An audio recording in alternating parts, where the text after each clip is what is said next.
Welcome to second tutorial on machine learning. और इस tutorial में हम बेसिकली दो चीज़ों पर फोकस करेंगे।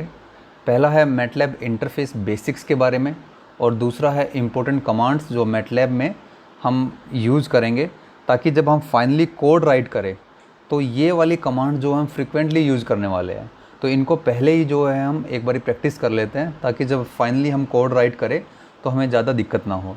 चलिए स्टार्ट करते हैं। सबसे पहले हम जान लेते हैं कि मैटलैब इंटरफेस क्या है। देखिए डायरेक्टली जो है मैं आपको दिखा देता हूँ। जब आप मैटलैब इंस्टॉल कर लेंगे तो आपको इस तरह का जो है पूरा का पूरा मैटलैब का इंटरफेस आ जाएगा। इसमें हमारे बेसिकली जो है दो तीन सेक्शंस हैं। दो तीन सेक्शन कौन कौन से हैं? सबसे पहले तो है हमारा कमांड विंडो। अब कमांड विंडो क्या है? जितनी भी हमें कमांड जो भी हमें कमांड लिखनी होगी हम यहाँ कमांड विंडो के अंदर लिख सकते हैं। फॉर एग्जांपल मैं कोई वेरिएबल डिफाइन करता हूँ x = 10, राइट। तो यहाँ पे जो है हम सारे के सारा मैं अपना पूरा का पूरा कोड भी लिख सकता हूँ। अलग अलग डिफरेंट टाइप के variables along with their values भी लिख सकता हूँ। मीनिंग ये है जितनी भी आपकी कमांड चलेगी, देखिए नाम भी स्पेसिफाई कर रहा है कमांड विंडो, तो यहाँ पे सारी की सारी हम कमांड्स राइट कर सकते हैं, राइट। तो जैसे मैं लिखता हूँ x = 10, राइट।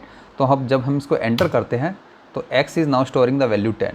और आप देख रहे होंगे जैसे ही हमने x = 10 लिखा तो ये वैल्यू जो है यहाँ भी एक वेरिएबल आ गया है और यहाँ पे वैल्यू इसकी 10 आ गई है। तो इस वाले सेक्शन को हम बोलते हैं वर्क स्पेस।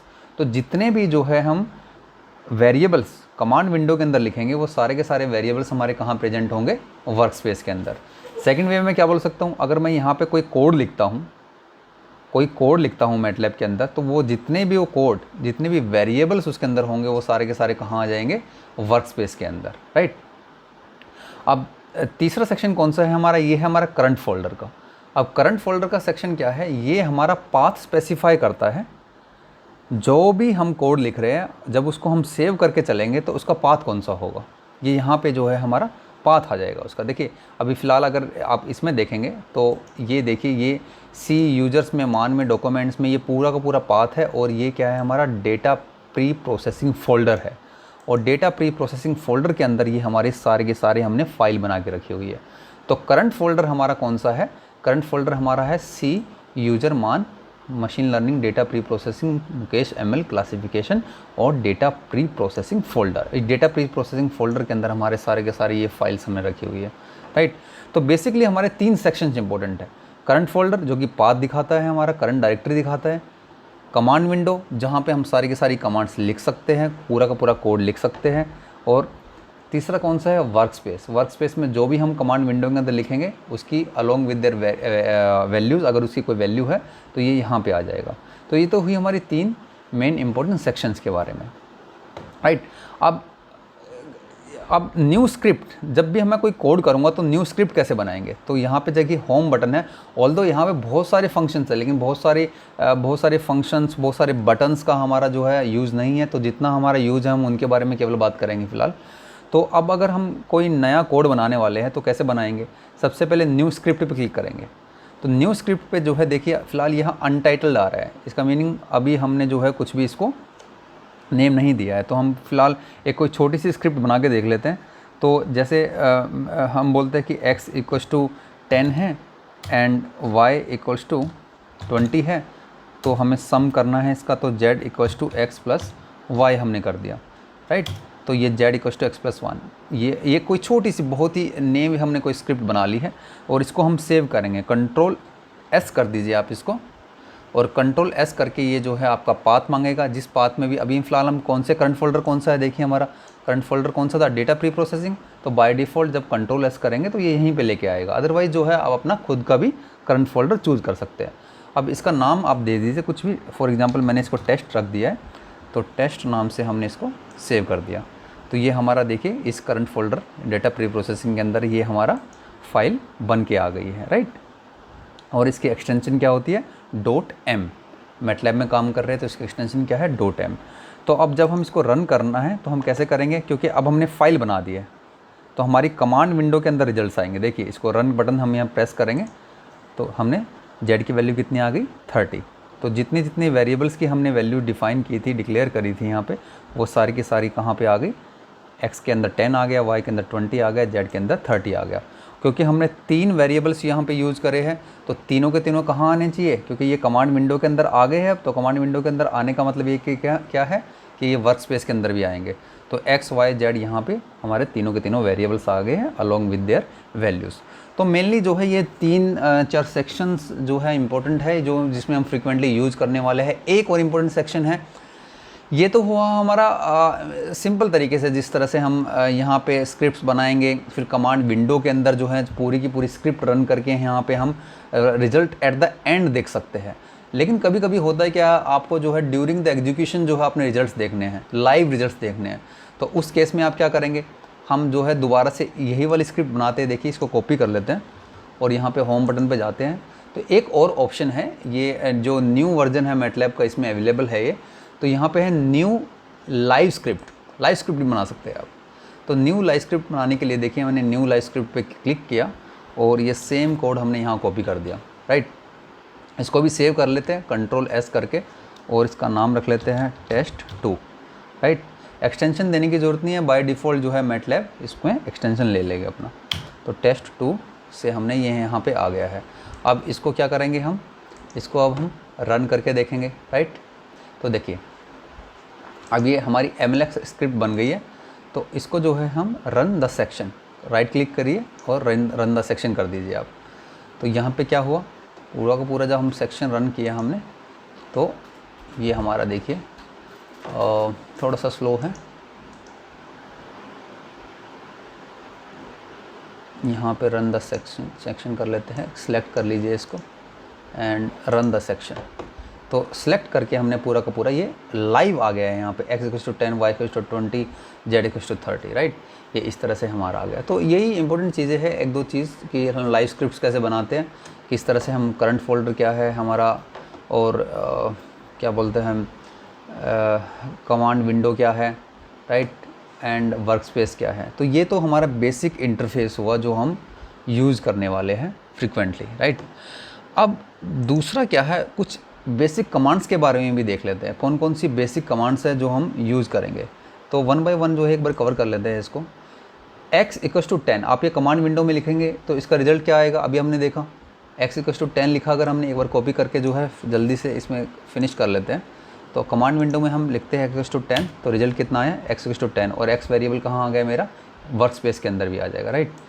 तो अगर मुझे आउटपुट को सप्रेस करना हो, सप्रेस मीनिंग अगर मुझे ये x=10 अभी तो ये आ रहा है इधर ना, तो अगर ये मुझे नहीं देखना तो हम क्या करेंगे, इसके बाद सेमीकोलन लगा देंगे, तो हमें अब आउटपुट नहीं दिखाई देगी इधर। हालांकि x के अंदर वैल्यू 10 आ चुकी है। जैसे अगर आप y=20 करेंगे तो y=20 देखिए यहाँ पे, या y=90 कर लीजिए आप, तो y में वैल्यू कितनी आ गई है वर्क स्पेस में 90, लेकिन हमें यहाँ पे दिखाई नहीं दी। इसका मतलब ये सेमीकोलन क्या है, हमारा सप्रेस करने के लिए है, ठीक है। अब दूसरा क्या है, WHOS हुज़। इसमें हुज़ कमांड क्या है मेरी, देखिए लगा के देखते हैं। WHOS जो भी मेरा वेरिएबल जो मैंने बनाए हैं उनकी डेटा टाइप क्या है, वो कितना साइज़ ले रहे हैं, उनकी क्लास क्या है, ये अगर हमें जानना है।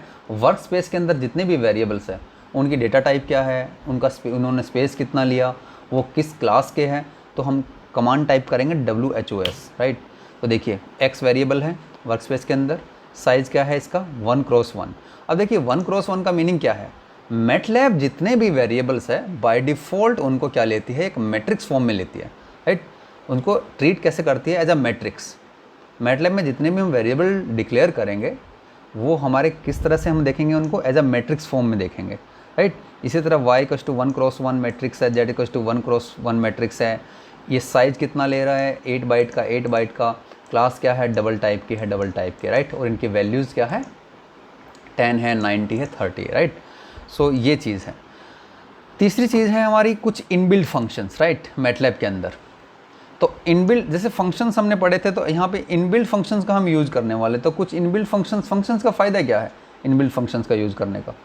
जैसे most of the programming language में हम फंक्शंस क्यों यूज़ करते हैं, राइट, ताकि हमें एक एब्स्ट्रैक्शन मिल जाए, हमें बार बार वो कोड ना लिखना पड़े। हम एक बार ही फंक्शन को डिक्लेयर कर लेते हैं, डिफ़ाइन कर लेते हैं, और बार बार उस फंक्शन में इनपुट डालते रहते हैं और उससे फंक्शन से काम लेते रहते हैं, राइट। तो हम मैटलैब के अंदर जो है कुछ इनबिल्ट फंक्शंस यूज़ करने वाले हैं या कर सकते हैं, राइट। तो कुछ इनबिल्ट फंक्शंस के बारे में जान लेते हैं, कौन कौन से इनबिल्ट फंक्शंस हो सकते हैं मेरे, राइट। जैसे मैं पहले एक जो है मैट्रिक्स डिफ़ाइन कर लेता हूँ, राइट। जैसे मैंने डिफ़ाइन किया एक वेरिएबल x के अंदर मैं 10 और 15। अब इसका मीनिंग क्या है देखिए, x के अंदर वैल्यू क्या है, x क्या है, x एक variable, it is a matrix form, right. It is 1 row and 2 column. तो WHOS करके इसका क्या आना चाहिए, 1 क्रॉस 2, 1 क्रॉस 2 मीनिंग एक रो है इसमें और 2 कॉलम है मेरे। तो हमने क्या डिक्लेयर किया, x = 10, 5। अब मुझे इसमें से मिनिमम देखना है, तो मेरा एक इनबिल्ट फंक्शन है मिन, और हमने जो है इसको मिन x कर दिया।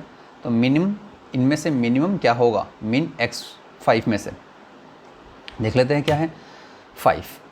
तो दोनों में से क्या है, तो मिन क्या है मेरा यहाँ पे इनबिल्ट फंक्शन है। इसकी ये पहले से जो है मैटलैब के अंदर ये फंक्शन इनबिल्ट है, इसकी डेफिनेशन, डिक्लेरेशन सब कुछ पहले से ऑलरेडी प्रेजेंट है, तो हम डायरेक्टली इसको यूज़ कर सकते हैं।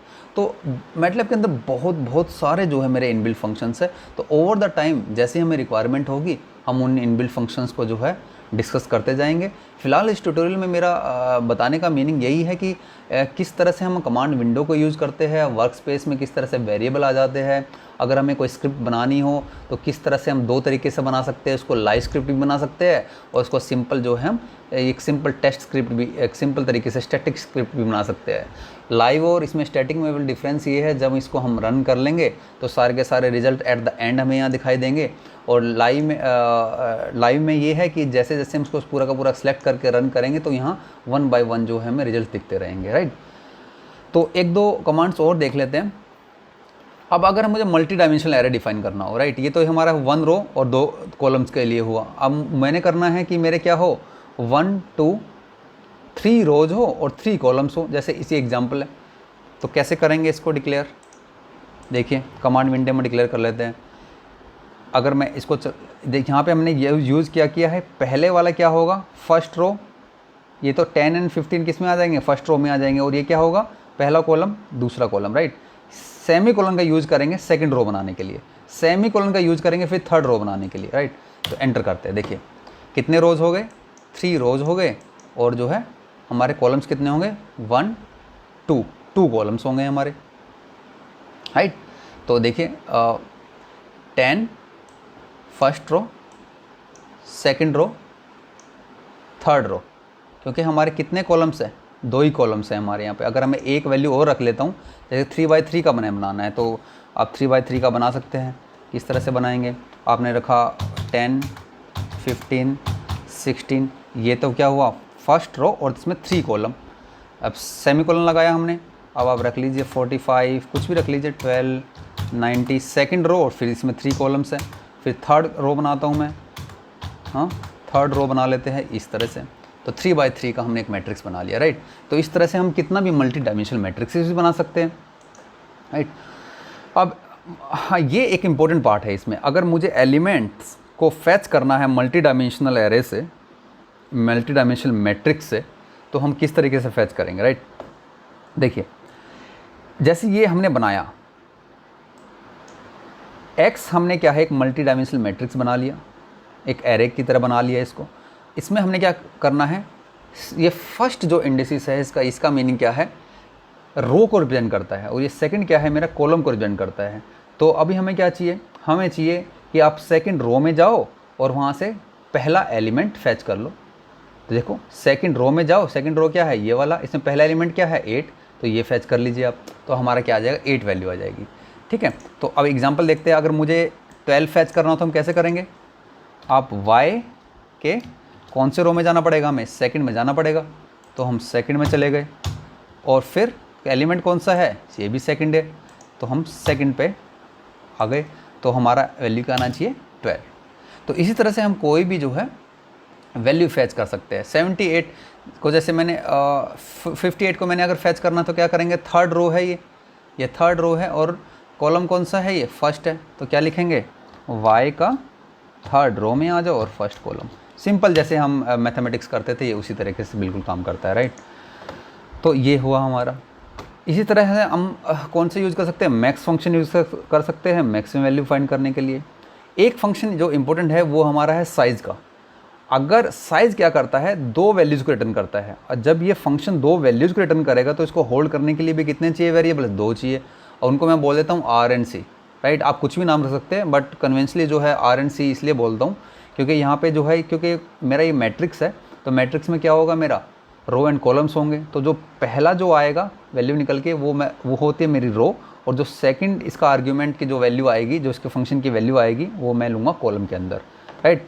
तो साइज फंक्शन मेरा क्या करने वाला है, size function will return 2 values, this requires 2 variables to hold them as R and C. तो ये क्या निकाल के देगा, मेरा फर्स्ट में जो है नंबर ऑफ रोज निकाल के दे देगा, और सी में वैल्यू दे देगा नंबर ऑफ कॉलम्स। देख लीजिए, इसके अंदर कर लेते हैं, राइट। तो अगर हम लिखते हैं आर एंड सी, किसके अंदर देखना है हमें, ये जो हमने मैट्रिक्स अभी 3x3 का भी बनाया था, तो इसमें क्या है, आर की वैल्यू 3 एंड सी की वैल्यू 3 रोज़ है और 3 कॉलम्स है, राइट। तो इसी तरीके से जो है हम जो है इसमें कर सकते हैं। अब जो है अगर आपने मीन निकालना है, फिर हम एक इनबिल्ट फंक्शन का यूज़ कर लेते हैं, डायरेक्टली हम MEN मीन लिख लेते हैं, और मीन जो फंक्शन है इनबिल्ट फंक्शन, वो काम कैसे करता है, कॉलम वाइज करता है। जो भी मैंने मैट्रिक्स बनाया है उसके कॉलम वाइज मीन निकालेगा। अब हमने फ़िलहाल क्या बनाया है, 3x3 का बनाया है, तो कितने मीन निकलेंगे मेरे, 3 मीन निकलने चाहिए। कैसे, देखिए मीन करता हूँ मैं इस पे y पे, राइट। तो पहले कॉलम का मीन कितना निकला, 37.667, दूसरे का 25 एंड थर्ड का 58, राइट। आप ये करके देख लीजिएगा इनका मीन, ये पहले का मीन निकल गया, ये दूसरे का निकल गया, और ये हमारा तीसरे का निकल गया, तीनों वैल्यूज़ को सम करके डिवाइड बाई 3, राइट। और एक हमारा इनबिल्ट फंक्शन है लेंथ का, ये भी हमारा इंपॉर्टेंट फंक्शन है, हम यूज़ करने वाले हैं इसको, राइट। तो लेंथ, और जब इसको मैट्रिक्स का एज इसका आर्गूमेंट दूंगा तो क्या रिटर्न करेगा, it will return the highest dimension out of R and C. तो मान लीजिए आपका नंबर ऑफ रोज 3 है और कॉलम्स आपके क्या है, 2 है, तो हायर डायमेंशन कौन सी है हमारी, नंबर 3 है, राइट, 3 रोज है, तो लेंथ क्या फंक्शन हमारा दे देगा, वैल्यू 3, राइट। तो और फॉर लूप, जैसे फॉर लूप हम डिफरेंट प्रोग्रामिंग लैंग्वेजेस के अंदर अलग अलग सिंटैक्स है, तो मैटलैब के अंदर हम फॉर लूप का सिंटैक्स क्या है, for I equals to starting value up to end value, जहाँ से मैंने स्टार्ट करना है और जहाँ पे मैंने एंड करना है, बीच में हम सेमीकोलन लगाएंगे, और जो भी हमने इसमें काम कराना है वो हम काम कराते रहेंगे, और फाइनली इसको एंड कर देंगे। देखिए एक फंक्शन लिख के देख लेते हैं, for I equals to 1 to, जैसे for I equals to 1 to 2 चलना है हमें, और हमने क्या करना है, हमने जो भी मेरा ये y है जो हमने ऊपर मैट्रिक्स डिफाइन किया हुआ है, राइट, इसमें क्या करना है, इसका ith value first row and first column, ये वैल्यू हमने प्रिंट करानी है, और इस फॉर लूप को फाइनली हम इसको एंड करने वाले हैं। तो END हम फंक्शन END जो है कमांड इसमें यूज़ करेंगे, राइट। तो ये हमारा सिंपल सिंटेक्स है। तो डिफरेंट प्रोग्रामिंग लैंग्वेजेस के अपने अलग अलग डिफरेंट सिंटेक्स है। तो फॉर लूप जो है मैटलैब में इस तरीके से चलता है, राइट।